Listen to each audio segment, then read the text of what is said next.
Welcome to lecture 30, exception handling. So, till now we had seen the blocks like try, catch, throw and throws also, right. So, now in this lecture I will talk about finally block. What do you mean by finally in the exception? So, when I am talking about finally block, right. So, this finally block is used to execute the code, alright. So, Java code. So, suppose you have opening and closing the connection, right. So, mainly the closing connections or stream we are using finally block, alright. So, this finally block will be executed whether you have an exception or not, right, whether you have handled the exception or not, we are going to see an example. So, this finally block will be automatically, right. So, will be whatever you are writing in the cout or system.out.println. So, that will be printed. So, it will be executed, we are going to see. So, the last point suggests when you look at the finally block, right. So, this must follow try or catch block, right. So, this must follow try or catch block. Let us consider an example, alright. So, here you have, I mean it is a regular program, there is no exception caught. So, in that case let us see what is happening. So, we have a class called test finally block, right, and you have a main program. So, try int data is equal to 25 by 5. So, we know that this has to give 5, alright, and then you are printing system.out.println data. So, therefore, there is no exception here. In that case, let us see what is happening. So, after catch finally is happening. So, if you look at the third point, we had seen the finally block must follow a try or catch block, correct. So, in that case line number 7 you have catch and then you have finally. So, here what will happen, you are expecting system.out.println data. So, that will be printed, right. So, since this is not throwing any exception, line number 7, right, will not be executed because it will not go to catch, right, there is no exception. So, there is no point of catch block. So, the compiler will go to line number 8 finally, right. So, you have system.out.println finally block is always executed, right. So, this is what we suggested in the second point. The finally block is always executed regardless whether an exception is handled, right. So, here there is no exception, but still this will be printed, right, the line number 8 will be printed. So, your data is 5, right. So, your data is 5 and if you look at finally block is always executed, that will also be printed. So, now if I compile and run the code in terminal, I am getting the value 5, right, and you can see finally block is executed. So, both are getting printed, right. I hope it is clear now.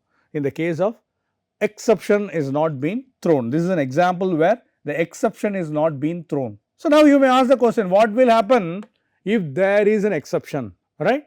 So, exception occurs and we are not handling this, right, exception occurs and not handled. So, in that case what will happen, same code, similar code.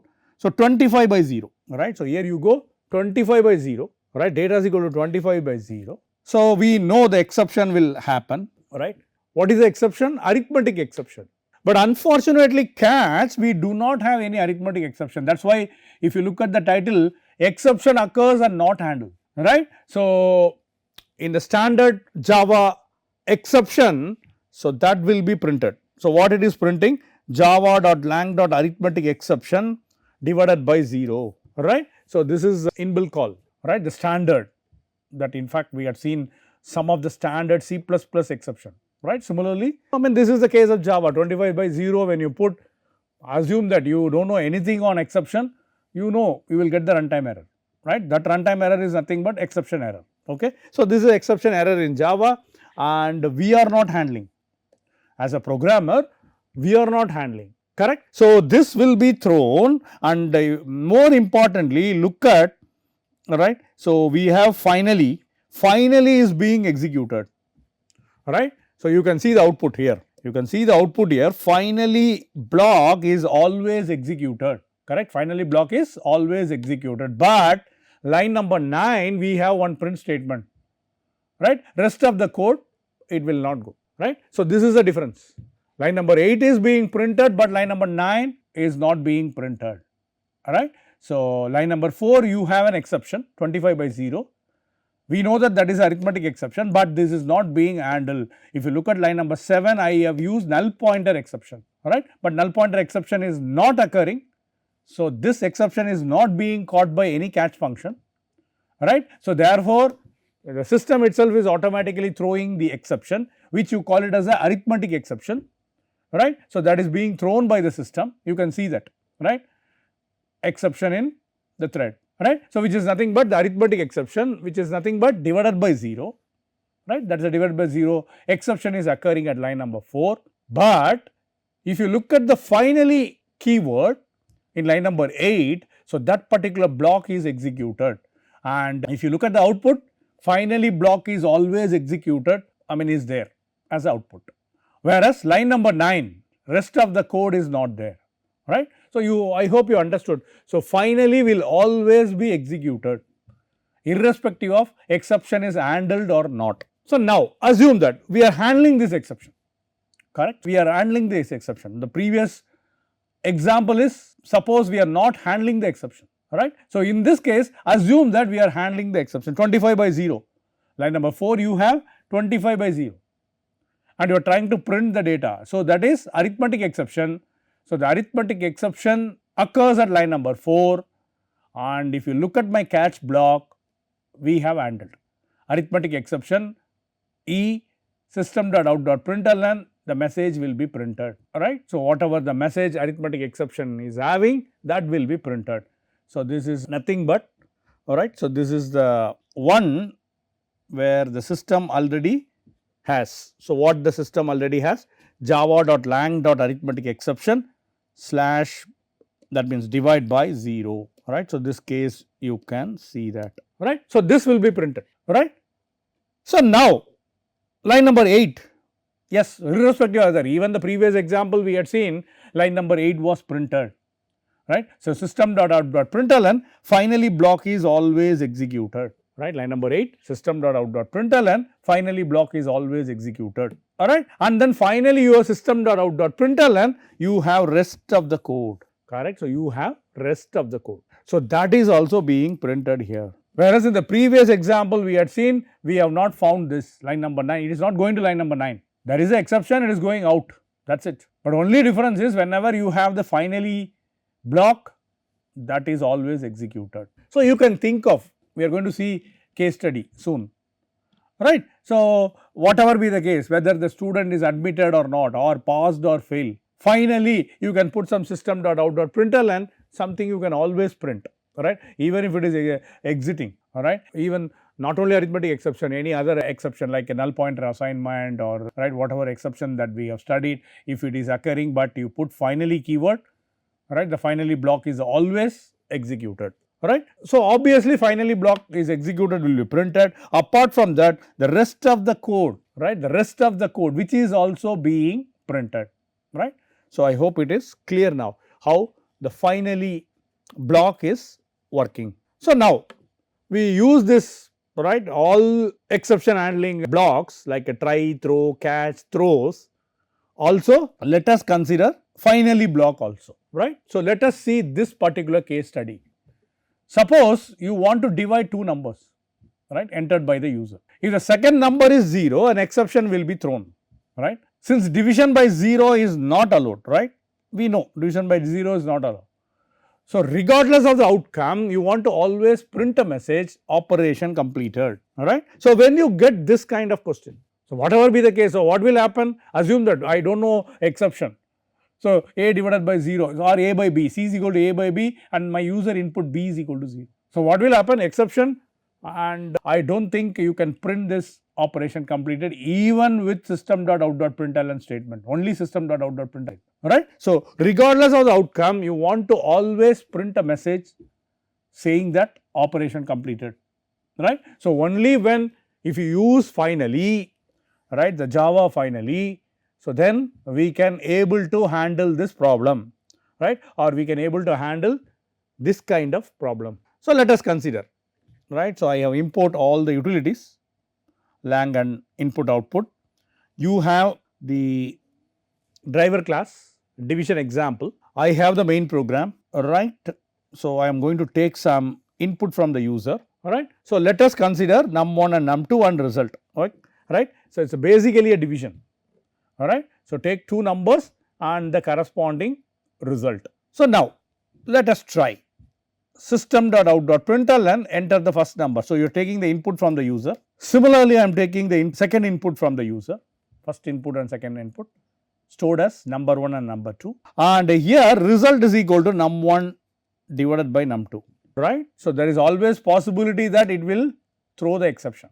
If num2 is equal to 0, it will throw the exception. We will come to that. Then we are printing. If it is not 0, it will print, alright.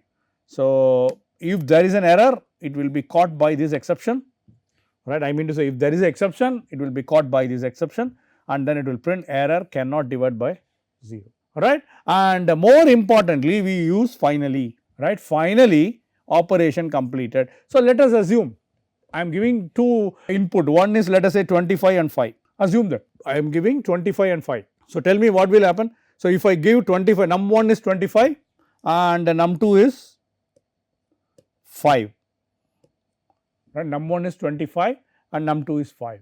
So, this will go here because I have taken two input, num1 by num2, alright, 25 by 5, result will be 5, correct. And yeah, obviously this will not go over here, right. So, obviously this will not go over here, and in line number 23 you are printing result. So, 5 will be printed, 25 by 5, 5, alright. So, there is no exception thrown. So, it will not go to catch, but as we know finally will be always executed, right, finally will be always executed. So, system.out.println operation completed, this will be printed, right. So, this will be printed. So, this you know, right. So, you may ask the question here, why you are putting finally, alright. Even if I put only system.out.println, it should work. Yes, you are right, it will work, but we are going to see another input. So, let us assume I am giving this particular input, assume that I am giving this input, 200 is num1 and 0 as num2, right. So, when I give this as a input, right. So, here I will give num1 is 200 and num2 is 0, right. So, num1 by num2, 200 by 0, there will be an exception. You are not throwing anything, but it will be automatically thrown. Num1 by num2 automatically throw the exception, and this exception will be caught over here, catch block, arithmetic exception, it is being thrown, and then you are printing error cannot divide by 0, right. So, cannot divide by 0. In the last test cases, when I gave 25 and 5, I said if you simply put system.out.println, operation completed will be executed.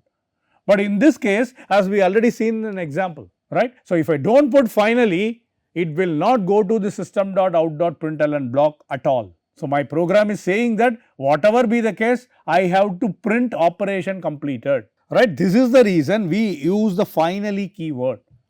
I hope now you understand why we are using finally. So, whatever be the exception, this will be printed. So, now exception occur. So, that means we are going to see the output error cannot divide by 0, this is the first output we are going to get, and then it will go to finally block, and in the finally block operation completed will be printed, correct. So, operation completed will be printed, right. So, these are all the output we are getting. So, error cannot divide by 0, correct. So, this is being printed, you are right. So, next one operation completed, right. So, this is one. So, if num2 is non-zero, the case that we had studied 25 by 5, alright. So, whatever be the case, whether it is throwing an exception or not, it is coming to the finally block, right. So, that is the beauty of this finally. So, there is an exception, still finally will work. If there is no exception, even that case also finally should work, right. So, this is how we can handle. So, even what you can do, alright. So, you can think of, let us say any other exception, let us say null pointer exception, right. So, then what do? You throw the message, assume that you are creating a nodes, millions of nodes, and at one point of time you may face there is no memory. So, when there is no memory, the pointer will point to null. Yesterday we had seen it is uncontrollable, Alright. So, in that case what you can do, you write the code saying that, right, you are throwing the exception, automatically you throw the exception, and even here also you can throw the exception num2, if num2 is equal to 0, throw the exception, just modify the code. Now, we had seen several examples, you have to write the programs on your own, right. If num2 is equal to 0, you throw the exception, correct. So, when you are throwing the exception, so we know that it will be caught over here, right. So, even in this case, since num2 is equal to 0, the exception is automatically being thrown. So, there are cases in data structures you have to write, alright, when you are not able to create a further node, the exception will be automatically thrown. So, whenever it is automatically thrown or you are writing and then you are getting, right, the throw, right, throw is being called. So, then it will be caught over here, right. So, this will be caught over here and then it is printing this. So, in this case when I give num2 is equal to 0, right, when I see num2 is equal to 0, so I am little bit careful. So, what is happening here in this case, I know the exception will be thrown, right. Anyway, this is in a try block. So, catch error cannot divide by 0 is printing and then I am also getting operation completed, right, because whatever be the case I have been told in the program operation completed has to be printed. So, we will see one more case study, right. So, let us develop a banking system, right, where a user can withdraw money from their account if the withdrawal amount exceeds the available balance, right. This particular example we have seen for several cases, but we can see for this also, right. If the withdrawal amount exceeds the available balance, an exception will be thrown, right, the exception is thrown. However, regardless of whether the withdrawal succeeds or fails, you want to ensure that the transaction is logged properly, right. So, that means they are asking to print that the transaction is logged properly, right. If it is exceeding, we know what is the error we have to throw or what is the exception we have to throw, but whatever be the case, right, whether the withdrawal is successful or there is a failure, I mean you have to ensure that your program has to ensure that the transaction is logged properly. So, that message has to be displayed, right. So, in the previous case the exception was automatically thrown and here, so let us see how we are going to throw the exception. So, let us consider this particular program. We have insufficient funds exception, this is extending exception, right, which is the inbuilt base class or inbuilt super class, and I have a constructor insufficient funds exception constructor,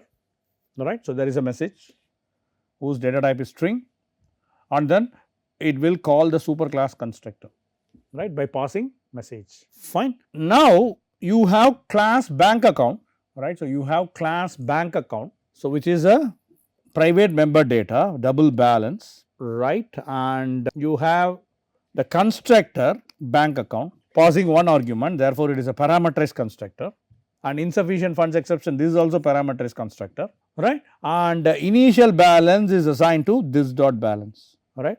Initial balance is assigned to this dot balance, where balance is the private member data. So, next method you have void withdraw, right, the method, because the previous one is the special method called the constructor, and here you have void withdraw, you have double amount, right. So, amount is the parameter whose data type is double, throws insufficient funds exception, right. So, we are declaring this exception, right. So, you call it as insufficient funds exception. So, that means we have already seen, right, in the previous programs or similar programs we have seen this, right. If amount greater than balance, obviously if amount is greater than balance, so then we have to throw this insufficient funds exception, alright, and then you have to print the message insufficient balance cannot withdraw and whatever amount, alright. Otherwise, if the other way around amount is less than or equal to balance, then balance is equal to balance minus amount, right, balance is equal to balance minus amount. I hope it is clear for everyone. So, now if this happens, right, when the code goes here or amount is less than or equal to balance, so then you have to print withdrawal successful, remaining balance is balance, okay. and then we will have a one getter function, get balance, right, no arguments, and you have return type double. So, that will return balance, right. I hope it is clear up to here, return balance. So, now I have a class transaction, class bank transaction, right, which is a driver class. You have the main method. I have one object account under bank account, right. So, what I am doing, we are dynamically allocating a memory with the constructor. You are passing the value 1000, right. You are passing the value 1000. So, when I am passing the value 1000 bank account, right. So, here you go the bank account, correct, class, constructor. So, initial balance, that means 1000 I am passing, right. So, this dot balance will be 1000, right. So, 1000 I am passing here, that means my balance, this is getting the value 1000 initially, right. So, that is what I am doing here, right. And then withdraw amount. Withdraw amount is 1200, right. Withdraw amount is equal to 1200. That means user is trying to withdraw 1200, right. So, in that case, we are trying here, right. We are using a try block. So, system.out.println attempting to withdraw, right. So, this money you are going to withdraw. So, how much money I am going to withdraw? 1200 will be printed, right. So, this will be printed. Now, this account object, right, the account object is invoking withdraw method, right. This account object is invoking withdraw method, right. So, you are passing this withdraw amount. How much is the withdraw amount? 1200. So, that means it is invoking withdraw method. So, when it is invoking withdraw method, let us say what is happening, alright. Your amount you are trying to withdraw, this is what you are passing, 1200 you are passing here, and the balance we know already what, 1000, right. So, 1200, here it is 1200 and balance is 1000, right. We know this is true, 1200 is greater than 1000, true. So, this will throw, alright. So, this checked exception, in insufficient funds exception, right. So, that means this will be printed, right. Insufficient balance, cannot withdraw will be printed, and amount is 1200 will also be printed. That means, the first output I will get insufficient balance, cannot withdraw, right. So, if at all any other print statement we have, so that will be there, right. So, what is the print statement? Yes, yeah, attempting to withdraw 1200 will be the first output, correct. And then here you have this particular statement, insufficient balance, cannot withdraw, the amount is 1200, right. So, that will be printed. So, once it is throwing the exception, right. So, this is with declaration exception, right, that we had seen in the last class, right, the checked exception. So, in that case, this will be caught over here, the name is insufficient funds exception with the message, right. So, what it will print? It will print error, and this object E, right, this object E will invoke get message. What is the get message? Get balance you have, right, and whatever is available in the super class exception message, right. So, that will be printed. In fact, it is throwing this, the insufficient balance cannot withdraw and with the amount, right. So, this will be thrown, this will be thrown, and this message will be printed in get message, right. This will be printed in the get message, the get message which is available in the super class exception, right. So, in fact, we are throwing this and that will be printed, insufficient funds exception. So, you have this particular message. So, get message which is available in the super class. So, therefore, this particular message, that means the insufficient balance cannot withdraw 1200 will be printed, alright. And then it is going to finally, like a previous program or the theory so far we had studied, right. So, this will go to finally, right, and system.out.println transaction completed, and it in fact will show the current balance. So, whatever you have current balance, so that means account.get balance, so that will be displayed. 1000, I believe 1000 is balance, so that will be printed.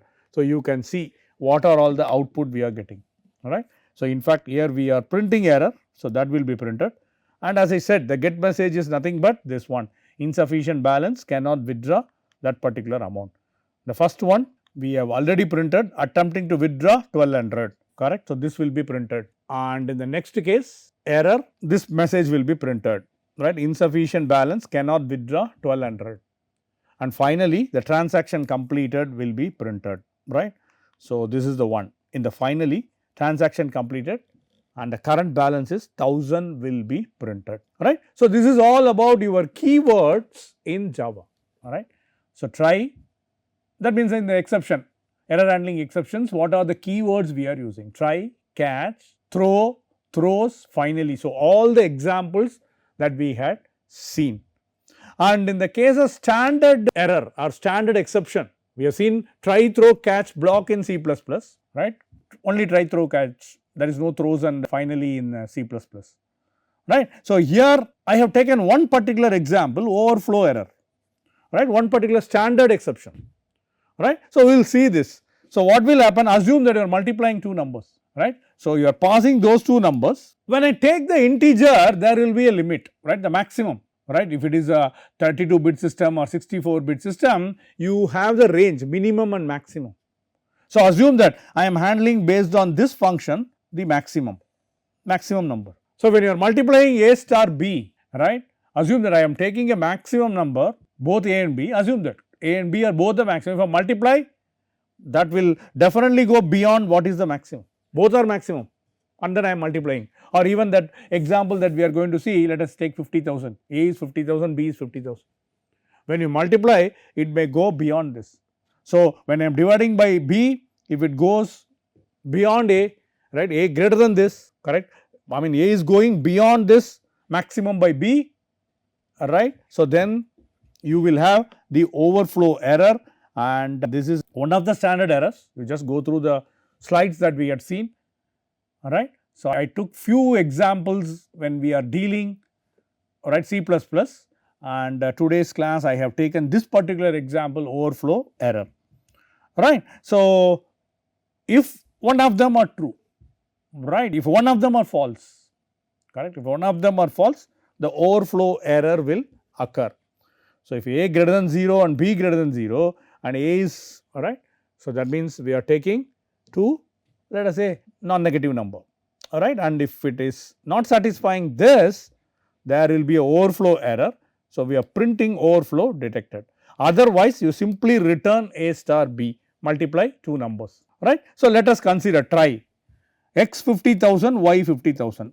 I said this is the example that I am planning to work it out. So, you are calling multiply x comma y. So, 50,000 into 50,000, this condition will be satisfied, right. A is positive true, B is positive true, this condition will not be satisfied, false, right, true and false. So, this will be false, right, sorry, in fact this is true, yes, it will go beyond the range, A star B will be greater than max, A star B will be greater than max. So, this will also be true.